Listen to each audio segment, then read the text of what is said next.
Atenção! Esse vídeo é pra você, que pode estar se sentindo desatento, que nem todo mundo agora.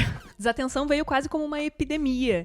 E a galera tá, pô, meu Deus, eu tenho TDAH, eu tenho não sei o que, eu tenho TDA, TDAH, TDAH. Calma, calma.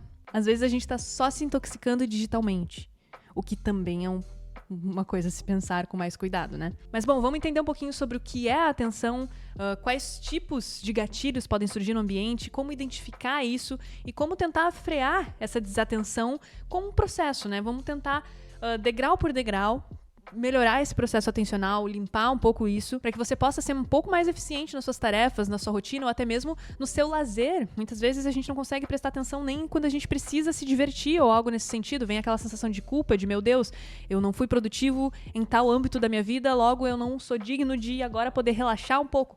Calma, calma. Vamos tentar, vamos... Vem com a tia, vamos lá. E na real esse vídeo é bem desafiador porque eu preciso manter a sua atenção aqui para você entender o conteúdo. Entendendo o conteúdo, você consegue aplicar as ferramentas e aplicando as ferramentas você consegue melhorar a sua atenção em alguma medida. Mas como manter a atenção de alguém que clicou aqui porque se sente desatento? Esse é meu desafio. Então, editor, por favor, coloca aqui embaixo alguém cortando sabão ou alguém brincando com massinha. Vamos lá.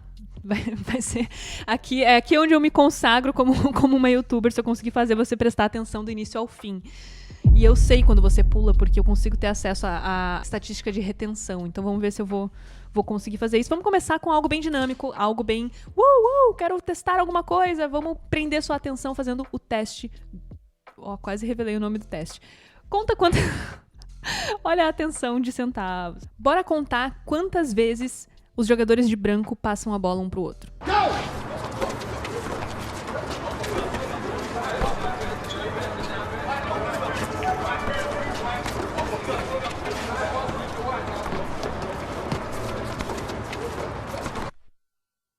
The answer is 13. But, did you see the moonwalking bear? Tentando trocar de ângulo várias vezes para vocês não enjoarem e não pararem de prestar atenção nesse vídeo. Mas, interessante, né? Eu acho que é um bom pontapé pra gente começar falando justamente sobre a nossa dificuldade de prestar atenção em várias coisas ao mesmo tempo. E por mais que às vezes a gente ache que tá conseguindo ver esse vídeo enquanto tá assistindo alguém cortar sabão aqui embaixo, muitas vezes o nosso processo está dividido. Isso não é uma coisa ruim. Muitas vezes a gente pode pensar, nossa, eu queria ser mega atento, sei lá, sentido aranha, conseguir perceber tudo ao meu redor. Muitas vezes não, porque isso poderia nos gerar uma sobrecarga de estímulos. Então a nossa atenção é como se ela fosse uma cortina. E a gente abre uma frestinha dessa cortina para poder ignorar todo o resto. Porque imagina só, você tentar assistir esse vídeo quando tem um cachorro passando na janela, tem um caminhão de lixo fazendo barulho ao redor, e aí você não consegue concentrar a sua atenção aqui, porque você está escutando a respiração da mosca que está passando, enfim. Muitos fatores ambientais ao mesmo tempo fazem com que a gente fique disperso. E o nosso processo atencional de funilar a nossa atenção para algo em específico é o que nos ajuda a conseguir entender, até a capacidade de discernimento sobre aquela coisa em específico. Prestar atenção em tudo poderia gerar uma sobrecarga de processamento atencional. E é aí que tá o problema das redes sociais, porque a gente fica com essa sobrecarga o tempo inteiro. Presta atenção! Esse filtro que a gente faz na nossa atenção para focar em apenas uma coisa, a gente vai chamar de seletividade, beleza? Ele é o primeiro dos 3 pontos da nossa atenção. Vamos imaginar que você tá num teatro. Nesse teatro, tem apenas um holofote no meio, em uma pessoa. Esse holofote faz a sua atenção ficar seletiva apenas naquele ponto de luz, ok? Ok, entendido, seletividade. Prestei atenção apenas em uma coisa. Agora vamos imaginar que alguém da plateia, lá do outro lado, de onde você está sentado, grita o seu nome. Automaticamente, você alterna a sua atenção que estava ali no ponto de luz para aquele outro estímulo que te chamou mais atenção. E esse é o segundo ponto que a gente vai chamar de alternância. Ou seja, quando um estímulo externo se sobressai num estímulo onde a sua atenção já estava antes, ok? Alternância. O nome é bem intuitivo. Acho que você consegue captar. Primeiro ponto, seletividade. Segundo ponto, alternância, o que nos leva para o terceiro ponto, sustentação. Muitos comportamentos da nossa vida diária, como dirigir, se exercitar, estudar, conversar, todos eles exigem essa sustentação do nosso foco depois da seletividade e da alternância. Inclusive, este terceiro ponto é o principal ponto de dificuldade em pessoas com TDAH, por exemplo. E essa sustentação envolve diversas áreas do nosso cérebro que são responsáveis pelo senso crítico, tomada de decisão, planejamento e assim por diante. A gente pode chamar de nosso córtex pré-frontal como um dos principais responsáveis. E tanto ele quanto o nosso sistema dopaminérgico são responsáveis por estimar o tempo e o esforço que uma tarefa leva para ser executada. E muitas vezes a gente pode acabar superestimando esse tempo e achando que aquilo pode ser muito mais custoso do que vai exigir um processo atencional muito maior e a gente acaba não executando por jogar isso lá para cima. Ou até mesmo colocar isso lá pra baixo, dizer, isso aí é facinho, a gente acaba deixando pra última hora, procrastina e acaba se ferrando com um monte de coisa sobrecarregada no nosso processo atencional. Então, pessoas com TDAH têm uma dificuldade especificamente nessa área, de fazer tanto a sustentação quanto essa regulação de tempo versus esforço. E bom, redes sociais sabem disso, algoritmos sabem disso, pessoas que fizeram redes sociais sabem disso e costumam agir justamente nesses 3 pontos, seja ele seletividade, seja ele alternância ou sustentação. Então vira quase como uma disputa de quem chama mais atenção para reter você ali e fazer você sustentar o seu foco com uma maior quantidade de tempo, porque afinal, quanto mais tempo você sustenta, quanto mais diferente for aquele conteúdo e te manter ativo nele, ou seja, te manter preso, isso aqui não tá nada prazeroso, né, pra vocês assistirem. Mas quanto mais tempo aquela rede social costuma manter a sua atenção, mais anúncios eles podem enfiar eles podem colocar pra você consumir. E é justamente por isso que funciona a própria notificação. Quando a gente fala de algo que faz a alternância da sua sustentação de atenção, a gente tá falando principalmente das notificações. Às vezes você tá numa rede social, recebe notificação da outra, seu foco alterna, gera a alternância da sua atenção. E bom, tem um documentário muito interessante chamado Dilema das Redes na Netflix, que é justamente a galera que fez as redes sociais, os programadores e afins, conversando um pouco sobre como eles se utilizaram desses mecanismos de atenção para fazer aquela rede social ficar cada vez mais atrativa para quem estivesse lá e sugasse mais o tempo dela, obviamente. Mas quando a gente fala de processo atencional, qual é o problema de tudo isso, dessa alternância constante de atenção? É que a gente acaba não sustentando o nosso foco em praticamente nada e esse sistema vai se habituando e se perpetuando, fazendo com que outras atividades acabem sofrendo esse processo de alternância constante e pouco foco sustentado. Acabei de me perder no que eu tava falando pra tu ver como olha... E bom, agora que você entendeu os pilares da nossa atenção, do nosso processo atencional, também vale a pena a gente focar ou ter essa alternância em coisas que são importantes. Como, por exemplo, até 50% de desconto da Black Friday da Alura. Então, não desvie a sua atenção, não tenha alternância de atenção, porque chegou a Black Friday da Alura, onde você vai ter descontos de até 50%. Opa! E esses descontos de 50% são por tempo limitado. Então se liga que o período vai do dia 25 de novembro até dia 29 de novembro, na sexta-feira. Para você não ficar de fora, afinal, a Alura é a maior escola de tecnologia do país, contando com cursos em diversas áreas, como programação, back-end, front-end, inteligência artificial, gestão, enfim, é a oportunidade que você estava esperando para você poder se profissionalizar ou então embarcar em uma nova carreira, aprofundar os conhecimentos dos quais você já tem, tudo isso com a Alura. E você pode contar com uma comunidade maravilhosa, cheia de alunos e alunas para te ajudar a trocar conhecimentos, trocar ideias sobre a sua área, a sua profissão. E, é claro, a Luri, a inteligência artificial da Alura, que vai te ajudar desde escolher o curso mais adequado com você a partir das suas necessidades, até mesmo aprofundar os conhecimentos nessa sua área. Os descontos exclusivos da Black Friday estão disponíveis no plano Plus, Pro e Ultra. E não se esquece que com apenas uma matrícula você tem acesso a todos os cursos. Também é só durante a Black Friday que você pode aproveitar a oportunidade de ter 24 meses na sua assinatura, ou seja, 2 anos pagando menos. Então se informa aí no link, fica ligado e bora prestar atenção no seu futuro. Tamo junto. Ainda falando sobre aquele nosso sistema dopaminérgico que eu comentei que é responsável por fazer o senso de tempo versus esforço para a realização de uma tarefa, digamos que ele precisa se conectar com neurotransmissores. Agora vai vir a parte chata, então vou ter que cortar isso aqui com mais frequência e mais frenetividade. Essa palavra não existe, mas bom. Quando a gente precisa engajar em uma tarefa, a gente tem o que a gente chama de dopamina, que nos dá um motivo para a ação. Ou seja, a dopamina é despertada quando a gente vê esse motivo para realizar uma ação e ela precisa se conectar com os transmissores. Vamos pegar sabonete para mostrar, azar. Aqui, ó.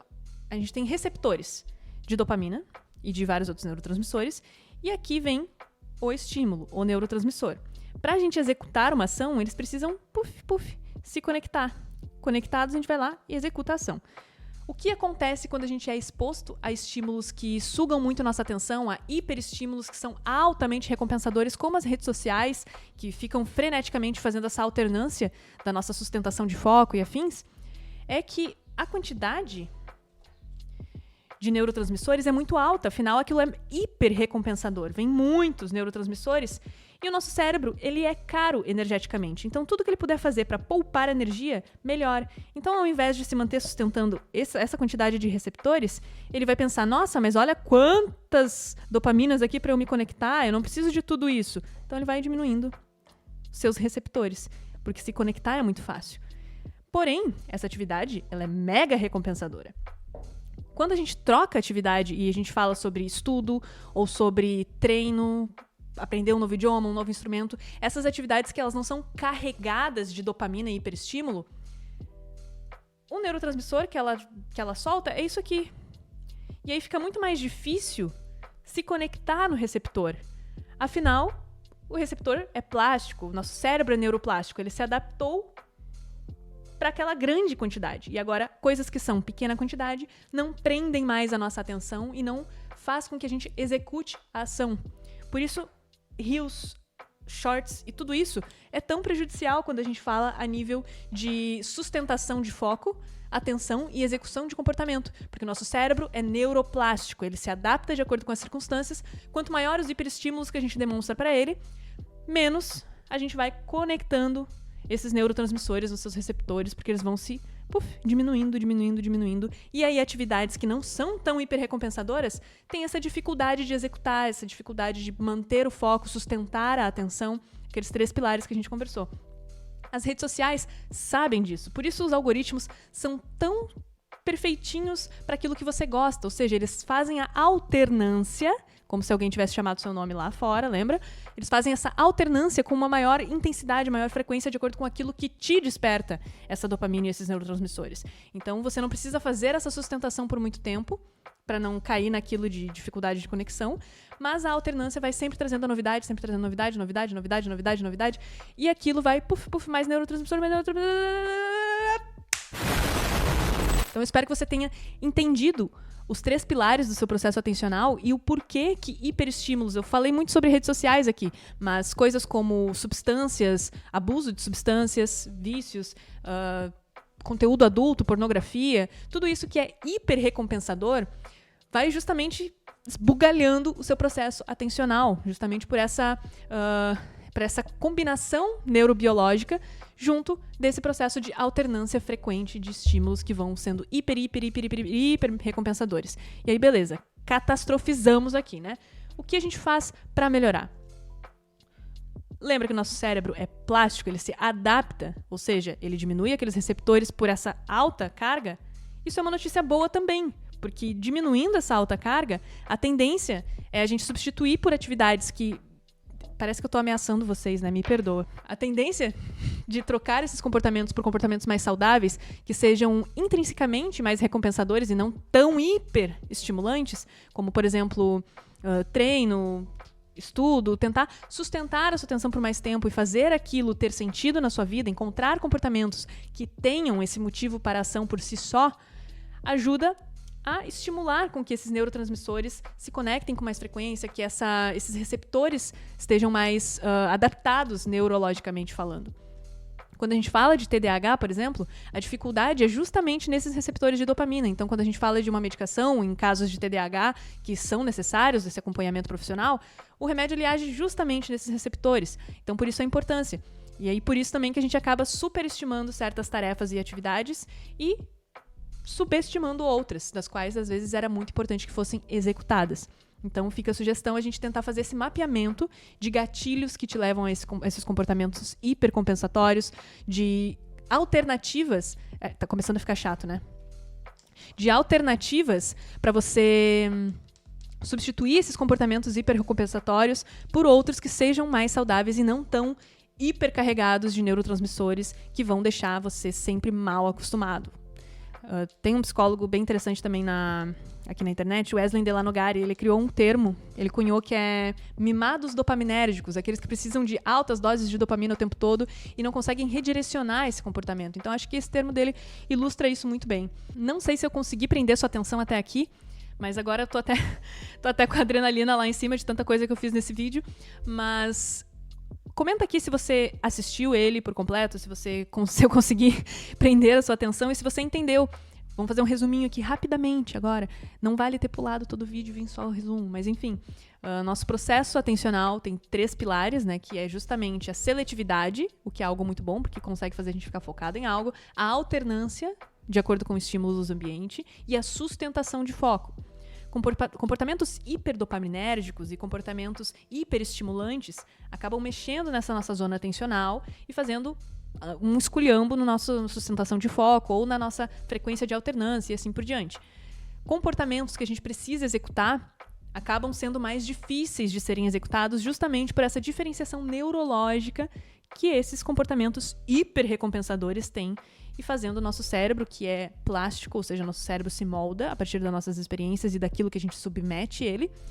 Esse processo acaba fazendo com que os receptores dos neurotransmissores vão diminuindo e fazendo com que fique mais difícil de se conectarem quando a atividade não é tão recompensadora assim. Espero que tenha ficado claro e espero que você consiga fazer esse mapeamento de gatilhos que te levam a esses comportamentos, quais são esses comportamentos e estratégias para você tentar substituir isso. Uma alternativa bem interessante é que lembra que nosso cérebro é caro, tudo que puder poupar energia, ele vai poupar. Então tenta dificultar o acesso a esses comportamentos hiperdopaminérgicos, porque ele já te dá uma recompensa muito fácil. Tenta dificultar, tenta deixar seu celular lá longe quando você precisa estudar ou fazer outra coisa, ou tenta dificultar atalhos, se é conteúdo adulto, seu problema, tenta excluir os atalhos a esses conteúdos, fazer essa limpeza, digamos assim. Caso seja substância, evite ter a substância, evite ter o doce que você não quer mais comer e assim por diante, assim como tente aproximar esses outros comportamentos que você quer substituir, ou seja, comportamentos que você quer que sejam executados novamente e que sejam mais facilmente executados, faça essa substituição, tente deixar mais livre o acesso, mais limpo. Tire todas as barreiras que você tem para executar esse comportamento. Se você quer treinar mais vezes, com mais frequência, arruma uma academia perto da sua casa e não uma que você precise pegar 2 trens, 3 ônibus, 1 helicóptero e 2 aviões, sei lá. Tenta pegar uma que dobra a esquina, achou, entendeu? Caso não tenha, fazer algum exercício em casa, pode tentar facilitar, fazer uma caminhada por si só. Facilite o acesso ao comportamento. Isso vai, com certeza, aumentar muito as chances dele ser executado. Eu sei que não é fácil, a gente falha, seja em não executar aquele comportamento hipercompensatório ou até em executar aquilo que a gente quer executar, mas é um processo. Então, muitas vezes a gente vai superestimar o nosso fracasso e não considerar todas as vezes que a gente deixou de fazer o comportamento por ele estar de difícil acesso. Então, se você por acaso falhou uma vez, tenta não jogar tudo pra cima. Tenta pensar que, bom, falhei uma vez, mas quantas vezes será que eu deixei de pegar meu celular naquele momento justamente por eu ter dificultado esse acesso?